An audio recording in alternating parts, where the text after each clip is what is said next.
Gracias, señor presidente.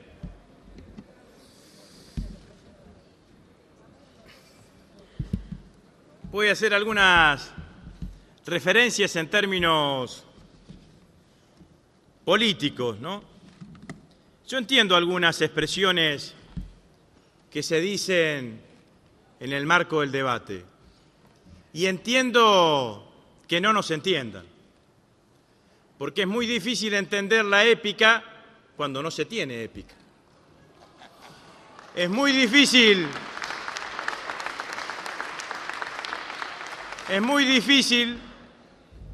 entender que un bloque parlamentario defiende convicciones cuando a veces los que tuvieron que hacerlo no la tuvieron.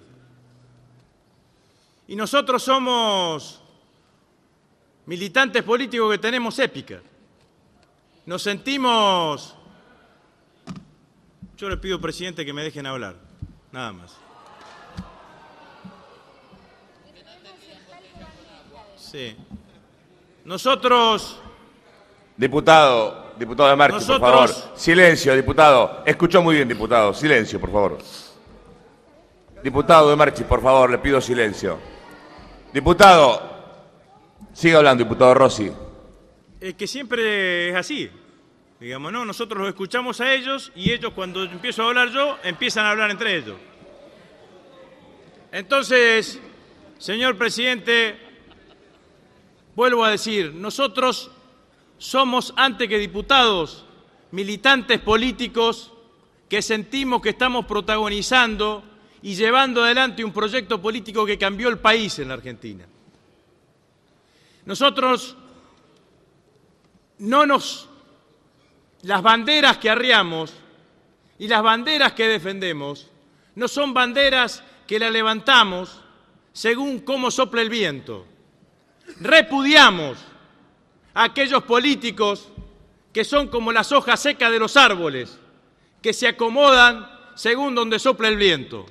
Nosotros venimos a defender a este recinto, en nuestra militancia, en cada uno de los lugares, convicciones, valores, ideas. Y en cada una de esas circunstancias lo venimos a hacer. Entendemos que a algunos les moleste que en cada hecho, que en cada discurso, que en cada acto, que el sábado pasado, que con los militantes juveniles en La Plata, que en cada barrio, que en el conurbano, que en el norte, que en el centro, que en el oeste, que en el sur de la Argentina, nosotros con cada acción y con cada militancia tengamos épica. Nos sentimos así. Sentimos que estamos protagonizando un proceso político que venimos a defender. Y no venimos acá esta noche a defender un proyecto de ley con la boca o con el espíritu aturdido por alguna circunstancia. Venimos a defender un proyecto de ley de nuestro gobierno. Y nuestro gobierno está encabezada por la señora Presidenta de la Nación. Y Cristina Fernández de Kirchner, para nosotros, además de ser la presidenta de todos los argentinos, es la que lidera el movimiento nacional y popular en esta etapa histórica en la Argentina. Y que además, a nuestro criterio y en el mío personal, no hay otro liderazgo en la historia política argentina contemporánea que se haya tenido que sobreponer a tantas dificultades como se tuvo que sobreponer Cristina Fernández de Kirchner. Entonces, todas las alocuciones que hagan ustedes sobre nosotros, yo les pediría que las guarden, las pongan debajo y hablen de lo que ustedes quieran hablar, pero no traten de interpretarnos a nosotros porque no nos van a entender. No nos van a entender porque no entienden lo que es a veces la épica y no entienden muchas veces lo que es defender un gobierno con convicciones. Voy a hablar, señor presidente, del proyecto que tenemos en cuestión. Para decirlo una vez más, es distinta la calificación de dinero negro que de dinero sucio. Lo dijimos en el debate del blanqueo del año 2008-2009. El dinero que nosotros queremos que se exteriorice en la Argentina es el dinero que se genera a través de una actividad lícita, que por determinadas circunstancias se saca del circuito formal de la economía. Para decirlo con claridad y para ser gráfico y concreto, es el dinero que surge de alguna actividad comercial o empresaria y que el señor, que es el protagonista de esa actividad comercial o empresaria, en lugar de ponerlo en un plazo fijo, en un banco respectivo, lo saca, lo convierte en dólares y lo deja en la caja de seguridad. Ese es el dinero que nosotros venimos a plantear acá que se exteriorice en la Argentina. El dinero sucio es el dinero que proviene de actividades ilegales. Es el dinero que proviene de la trata, del narcotráfico, del tráfico de armas y de todas las cuestiones que son ilegales. Y para eso la Argentina tiene una ley de lavado de dinero. Y para eso la Argentina participa del Gafi. Y para eso la Argentina tiene convenios con todos los países de transparencia fiscal. Y en la exteriorización de capitales del año 2008-2009, voy a decirlo con números exactos, se informaron 631 operaciones de todas las que se exteriorizaron. De esas 631 operaciones que se exteriorizaron de exteriorización de capitales fueron informadas a la UIF. En la responsabilidad que tienen cada una de las entidades financieras. Entonces no se puede desconocer esto, porque lo que ha habido en todo este debate, que a veces los señores diputados tienen rasgos de entrar en una cuestión respetuosa, es un intento a propósito de tratar de legitimar esta acción y de tratar de mezclar en la comunicación el dinero negro con el dinero sucio y no decir ni siquiera lo que la Argentina tiene. Y también decir que el Gafi aprobó la ley de exteriorización de capitales del año 2008-2009 y que seguramente el Gafi va a terminar aprobando esta ley de exteriorización de capitales. Entonces esto es lo que ha pasado en la Argentina y lo que seguramente va a suceder en esta situación. 631 operaciones sospechosas por un total de 543 millones de pesos fueron observadas en la exteriorización de capitales del año 2008-2009. Creamos las cosas y después decimos que no existen, decimos que son virtuales. Y me parece que la cuestión no pasa por ahí ni es por ahí, señor presidente. Esta ley de exteriorización de capitales es distinta a la del 2008 y del 2009, porque es una ley específica que tiende fundamentalmente a activar dos sectores de nuestra economía. No es una ley que busca recaudación fiscal, ni es una ley que busca que se aumenten las reservas. Me gustaría también que cuando dicen las reservas del Banco Central le computen todo lo que hemos pagado con reservas del Banco Central en el pago de los servicios de la deuda, porque eso sí es desendeudamiento. Y entonces las reservas del Banco Central, en lugar de las que tiene ahora, pasan a 70.000 millones de dólares, señor presidente. Y nosotros hemos tenido una política de desendeudamiento, hemos podido pagar deuda con reservas y hemos mantenido las reservas en un nivel absolutamente acorde para la evolución de la economía argentina. Esta exteriorización de capitales está direccionada a dos sectores. Uno es el sector inmobiliario y otro es el sector de las inversiones en infraestructura energética. El sector inmobiliario era el sector más claramente dolarizado cuando nosotros tomamos la decisión de especificar la economía. Cuando tomamos la decisión de especificar la economía, el 100% del sector inmobiliario estaba dolarizado. Hoy lo que está dolarizado es el mercado del usado y lo que sigue dolarizado. Los emprendimientos y los desarrollos inmobiliarios que empiezan desde el pozo, están absolutamente especificados. Eso no puede compatibilizarse o considerarse un fracaso de la política de especificación de la economía. Logramos especificar la economía. La logramos especificar en un punto importante, nos quedó afuera una cosa. Y como efecto no deseado tratamos de aplicar una medida correctiva. porque entendemos claramente que necesitábamos una medida para activar ese mercado. Las inversiones en infraestructura energética. Es mentira esa valoración que hacen sobre el déficit energético. La Argentina creció durante todos estos años arriba del 6,5-7% anual. Ese crecimiento del 6,5-7% anual generó una demanda de energía superior a la que tenía generada la Argentina durante muchísimos años. Contaba Néstor Kirchner que en algún momento, cuando apenas había asumido, vinieron a ofrecerle la transformación de la totalidad del transporte público a gas natural comprimido, porque en ese momento sobraba gas en la Argentina. Y sobraba gas en la Argentina porque no había producción, y porque no había desarrollo económico, y porque no había crecimiento. Y nosotros, a partir de la nacionalización de YPF, de la recuperación de la soberanía energética, decir también que esa nacionalización de YPF del 51% de las acciones de YPF tenía un primer artículo que declaraba de interés público la producción de hidrocarburos y por lo tanto todas las empresas públicas y privadas, nacionales y extranjeras, tienen que converger detrás del objetivo del autoabastecimiento energético. Con la nacionalización de YPF, YPF tiene un plan de inversiones que no tenía y no tuvo durante todo el tiempo anterior. Y ese plan de inversiones son 37.000 millones de dólares o 35.000 millones de dólares, 7.000 millones de dólares por año en 5 años. Esos 7.000 millones de dólares van a necesitar una demanda de dólares porque todos los equipos de exploración y de explotación son importados, son bienes de capital que la Argentina tiene que importar.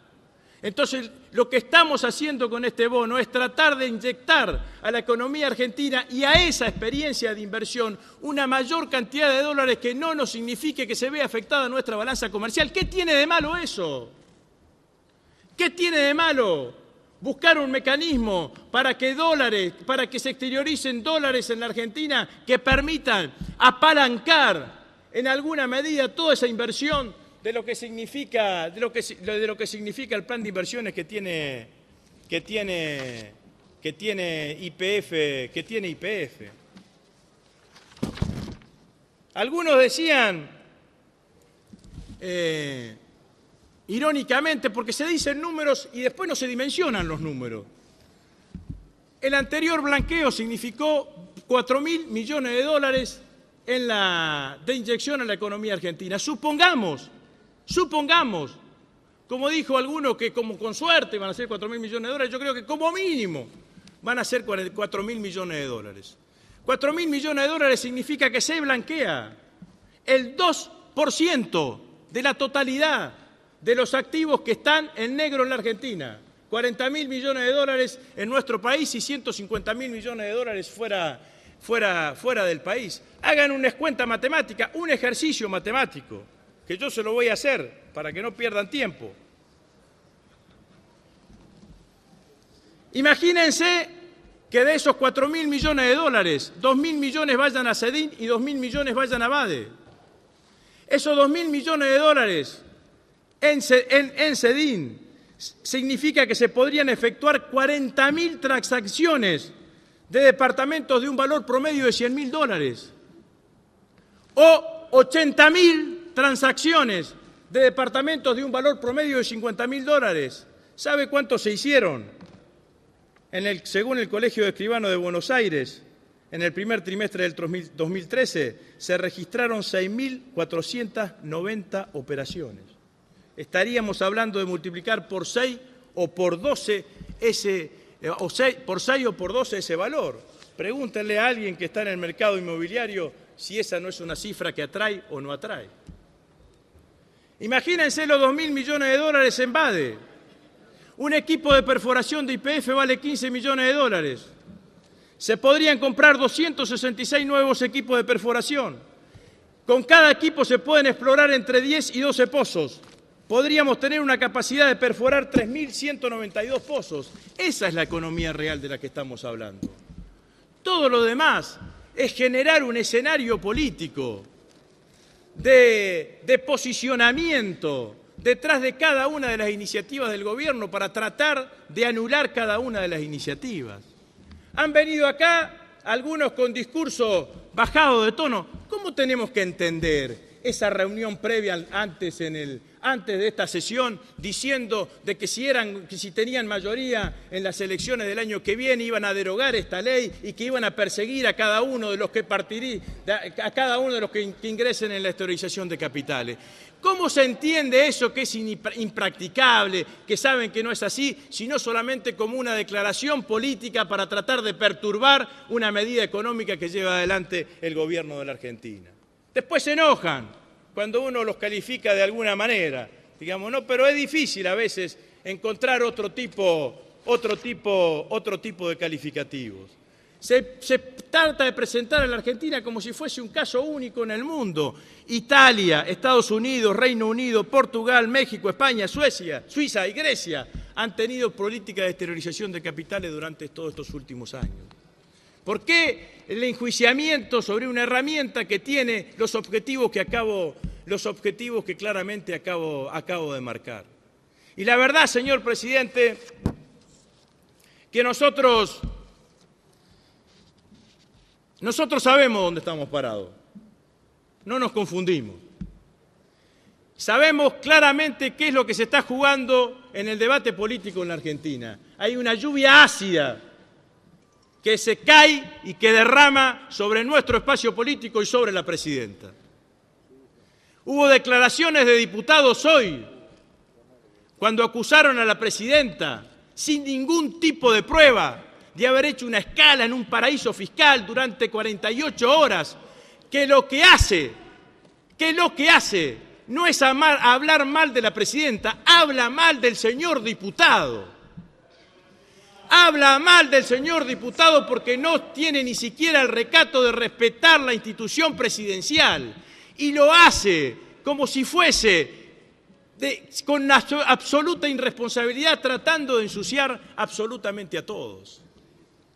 ¿Cómo hacemos nosotros si desde un programa de televisión se dice que el vicepresidente estuvo en un lugar cuando el vicepresidente no estuvo en un lugar? Si es verdad las denuncias, si son verdad las denuncias, actuará la justicia. Pero la pregunta que yo me hago es ¿qué pasa si son mentiras? ¿Qué pasa si son mentiras? Ahí tenemos lo que me dice mi compañero Moreno. ¿Se acuerdan ustedes el circo que hicieron con el ex embajador ante Venezuela? ¿Se acuerda que hicieron una sesión secreta de la Comisión de Relaciones Exteriores, secreta para todo menos para Clarín, que al otro día tenía la información, a las horas tenía la información? ¿Se acuerda que lo presentaron a Saduz como un prócer de la República y está procesado por falso testimonio? Pero lo peor, señor presidente, es que estas cosas que nos pasan a nosotros pasaron sistemáticamente en la historia argentina. Permanentemente pasaron en la historia de nuestro país. Yo conté una vez acá el caso del dique San Roque, con Juárez Elman, gobernador de Córdoba, y todas las denuncias que se hicieron sobre la construcción del dique San Roque. Nunca se comprobó absolutamente nada y ahí está el dique San Roque con los mismos materiales que se construyeron. ¿O quieren que les lea a los miembros de la Unión Cívica Radical los que decían cuando golpearon a Irigoyen y destituyeron a Irigoyen en 1930, o se olvidaron lo que le decían en ese momento?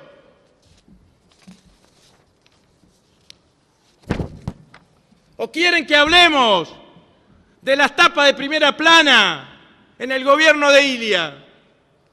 ¿O quieren que digamos qué pasó con las denuncias sobre los pollos de Mazorín? Ricardo Mazorín, secretario de Comercio durante el gobierno del doctor Alfonsín. Hoy un diputado me hizo acordar a esa misma campaña que hicieron sobre Mazorín. ¿Se acuerdan que había otro diputado que se disfrazaba de pollo? Albamonte, ¿no? Y caminaba por la Plaza de Mayo tratando de ridiculizarlo. Ricardo Mazzorín terminó absuelto y sobreseído de cada uno de los cargos que se le imputaban por esa importación de pollo. Ahora, lo que sí se logró en la Argentina, que desaparezca la Secretaría de Comercio Interior, que no tuvo vigencia durante los años 90 en la Argentina. Y la restituimos nosotros desde el gobierno.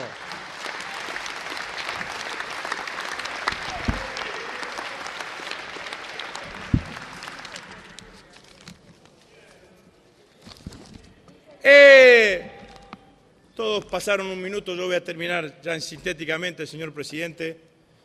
Hay un librito que yo sinceramente se los recomiendo a todos. Arturo Frondizi, Estrategia y Táctica del Movimiento Nacional, 1964.